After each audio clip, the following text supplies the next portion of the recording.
काय केलं ते सांगता क्षणी तुम्हाला आनंद झाला होता. तुम्ही दोघे जण खचखचा हसत होता होय ना. तुमच्या आसनाला मुळाला हात घातल्याबरोबर माझी योग्यता आता संपू लागली. तुला जन्म केला तर या देवेंद्राला स्वतःचा कार्यभाग पूर्ण करायचा होता आणि त्यावरती माझा कार्यभाग पूर्ण झाला. त्यावरती अशा उन्मत्त पुत्राची गरज पुत्राची जर गरज नसेल तर एक लक्षात ठेवा, पुत्राची गरज नाही म्हणतात. मग याच्या बरोबर तुमचा आणि माझा पुत्र आणि पिता, पिता आणि पुत्र या दोघांचा संघर्ष भाग आहे. याच्यासाठी देवतांची कैवारी साक्षात्काराची प्रसिद्धी. त्या साऱ्या 33 कोटी देवतांना देवतत्व विश्वाच्या पाठवर आवाग्यावा लागण्यासाठी ज्या देवतांना रचण्याचा प्रयत्न केले, त्या साऱ्या 33 कोटी देवतांची त्रय देवता श्रेष्ठ ब्रह्मा विष्णुमय आणि त्या ब्रह्मा विष्णुमय त्रय देवतांच्या आज्ञेला इतर साऱ्या देवतांनी वाटतात आणि त्याच्यातील एक घटक म्हणजे माझा बाप आहे. मग लक्षात ठेवा, माझ्या बापापासून आज झालेल्या दोघांच्या संघर्षात माझ्या देवदेवतांच्या बळीला हात घातले. जोपर्यंत याचा न्याय मिळत नाही तोपर्यंत बापासही साऱ्या देवतांना पुत्राचा सवाई बाबा आहे हे सुद्धा मला विसरू नकोस.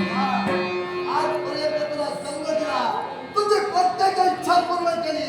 अर्थात या देवेंद्राचा कार्यभाग तू पूर्ण केलास. पण याच्यामुळे बाबाच्या मर्जीविरुद्ध, बाबाच्या शब्दाविरुद्ध करायचा प्रयत्न करशील. पुत्र सुद्धा म्हणणार नाही. माझा घात केला तरी चालेल. अरे बापाच्या हाताने पुत्राला मरण आलं असेल हे भाग्याचा समजतोय. पण त्याच्यामध्ये पुत्राच्या हाताने बापाचा शव झाला तर पुत्राच्या नावाला तर कलंक आहे. पण त्याच्याही बरोबर लक्षात ठेवा, देवतांची दैवशक्ती आणि देवतांची चालेली सुरळीत घडी या विचार करा आणि आसनावर मला बसवा. माझ्या देवेंद्राची सुद्धा प्रसिद्धी काय आहे हे प्रत्यक्षाला देवेंद्र तुला दाखला. शौर्य म्हणत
या देवेंद्राशी समजायचा मग पहा या माझ्या शास्त्राच्या अग्रभागी एक असा तीर मी तुझ्यावर सोडणार आहे एक ठार तो तुझे शरणागत या माझ्या पुत्राचा शिरच्छेद कर थांबा.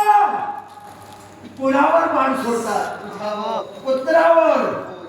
बाप सोडताय बाण, जरूर सोडा, पण लक्षात ठेवा, कप्ताना वागू नका. बाप मस्तकावर घेऊ नका. माझा बाप कप्तान कधी वागला नाही तर मी कसा वागेल? तुमच्या माझ्या पित्या पुत्राच्या संघर्षात वाटेत जाऊ दे.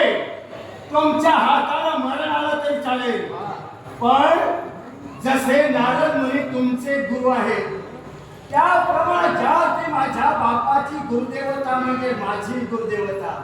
गुरुदेव इथं गेला, तुम्ही इथं गेला.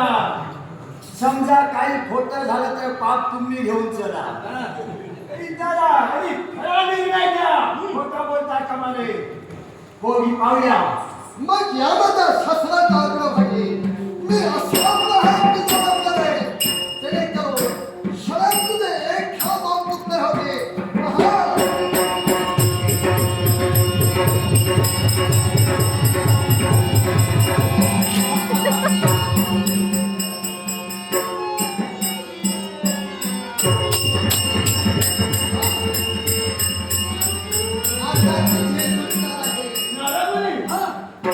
माझ्या बापानं माझ्या खात्यासाठी सोडलेला बाण हा तो बाण पुत्राच्या खात्यासाठी सोडला. मग तो बाण माझ्या बापाच्या हातच्या बाणानं मला मरण येणार. ते माझं मरण चुकण्यासाठी ऐका पिताजी, त्या बाणाला प्रतिबाण सोडत आहे, पण तो बाण सोडतोय कसा सोडणार माहितीये का?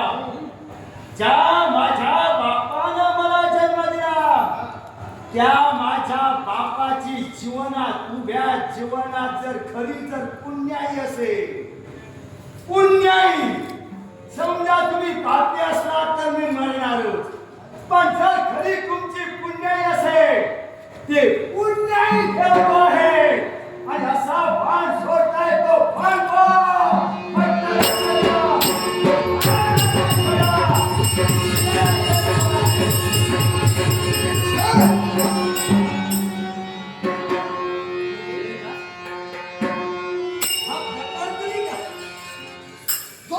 मी याच्यावर सोडला याने बापाचीच पुण्याई ठेवली. मरणार कसा? देवा देवा थांबवण्याचं कारण नाही. याने जरी मला चकविण्याचा प्रयत्न केला असेल तरी याच्यापेक्षा श्रेष्ठ मी काय करणार? याचा धनीमनी सुद्धा नसेल. तेव्हा आता जो सोडला तो केवळ एक बाण सोडला, पण यापुढे पंचबाणांचा फाश करून त्या पंचबाणाने याचा शेवट करेल. तेव्हा नावाचा देवेंद्र म्हणून सांगेल तेव्हा